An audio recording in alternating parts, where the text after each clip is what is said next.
Hola, soy Pedro Moreno, estudiante de la maestría en Administración Pública en la SAP, y este video es un complemento al escrito en donde reflexiono sobre las políticas públicas de participación, los conceptos de gobernabilidad y de ciudadanía. Esto en el contexto de los países de Latinoamérica que en los últimos siglos se ha venido reconstituyendo los horizontes de su democracia, intentando, digamos, ampliar la incidencia de la sociedad civil, digamos, en las tomas de decisiones y en el desarrollo de su sociedad, tratando de garantizar, digamos, la plenitud de los ejercicios de sus derechos civiles, políticos y sociales. Voy a empezar con el concepto de ciudadanía que se vio, digamos, en los textos de referencia y también durante la clase desde dos funciones políticas. Uno que fue la igualdad de derechos, eso está dentro, digamos, en el marco normativo, como puede ser la Constitución, de la capacidad de un individuo, de un sujeto, de tener acceso al sistema de representación política. Y también desde una función dinamizadora social. Eso entendido como la capacidad de un individuo de impulsar cambios, de generar cambios, de retar el status quo y el orden establecido, y por lo tanto, pues digamos que generar o crear nuevos ciclos de democráticos. Frente al tema de la Constitución, entendimos también como esa diferencia entre lo que es los nacionales y los ciudadanos. Y de alguna manera tiene que ver no solo con la capacidad de tener, digamos, derechos, en el caso de los ciudadanos, y los nacionales, obligaciones. ¿Y en qué se tiene eso? Pues no es solo, no basta solo con nacer en un territorio, en un país, para obtener, digamos, representación política y poder tener una incidencia dentro del desarrollo de la vida social y la vida política misma. Eso pasa, por ejemplo, en el caso, por ejemplo, de las mujeres que tuvieron que pasar por muchos procesos para poder llegar a obtener una representación política, poder votar, o en el caso de las comunidades indígenas en países como Bolivia, que siendo una población importante, un porcentaje importante de la población, fueron desconocidos, casi que deshumanizados, y no se les dio esa capacidad de incidir y de tener representación, pero por el contrario sí tenían unas cargas tributarias, de cumplimiento de unos estándares sociales. Entonces, esta es una historia que millones de personas en Latinoamérica han tenido que hacer por pertenecer y por no ser excluidos. Y eso, digamos, que va mucho más allá del poder, perdón, del voto. Es más la generación de un contrapoder desde la base para poder incidir de una forma plena.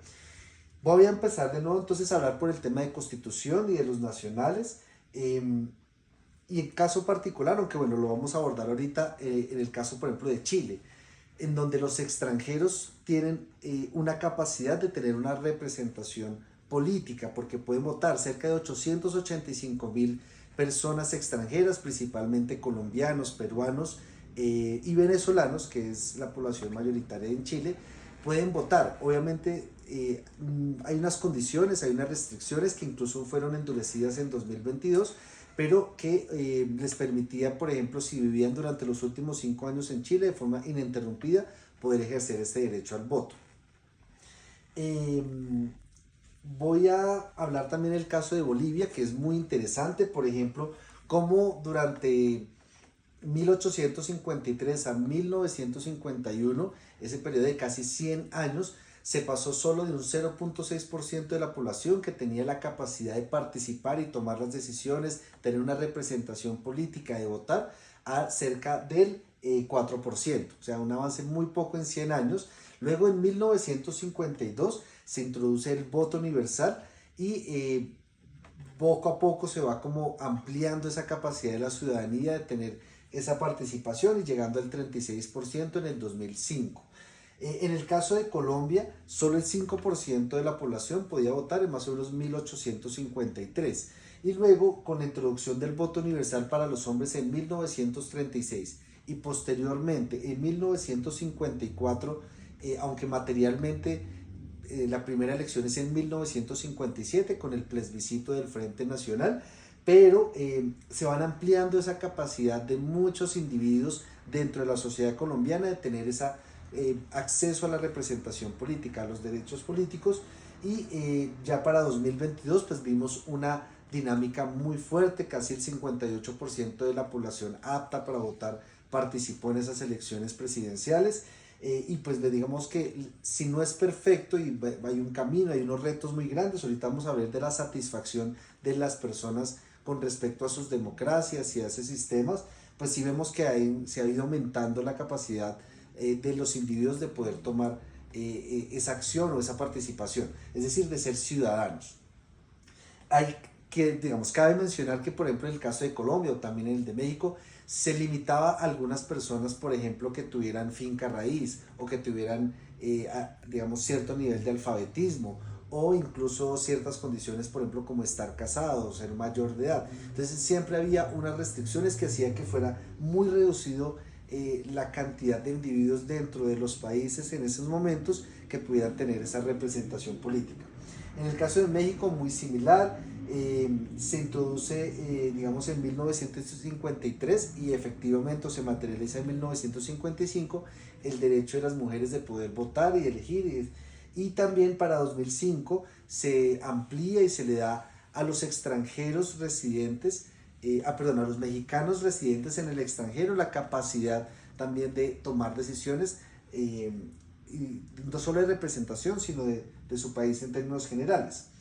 Y bueno, en Chile, que pues ya había tenido unos momentos, digamos, de voto obligatorio entre 1990 y 2010 aproximadamente, luego un periodo en el que era voluntario y volvió a ser obligatorio para las elecciones de 2022, llegando al 85.42% de participación en la última elección de primera vuelta presidencial, lo que significaba un aumento del 38% en la participación.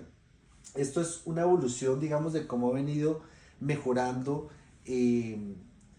la capacidad de los individuos de tener una participación en el sistema político de representación. Y también quisiera contrastarlo con el tema de la satisfacción, es decir, qué tan satisfechos están las personas con el funcionamiento de la democracia, qué tanto se sienten incluidos o que su voz es tenida en cuenta por el gobierno de su país. Y en Latinoamérica, aunque varía mucho, por ejemplo, tenemos casos en donde la satisfacción es muy alta, como es el caso de Uruguay con un 63% o el caso de El Salvador con un 62%, pero también tenemos casos críticos como es el de Perú y Bolivia que llegan a estar en el 10%. En general, digamos,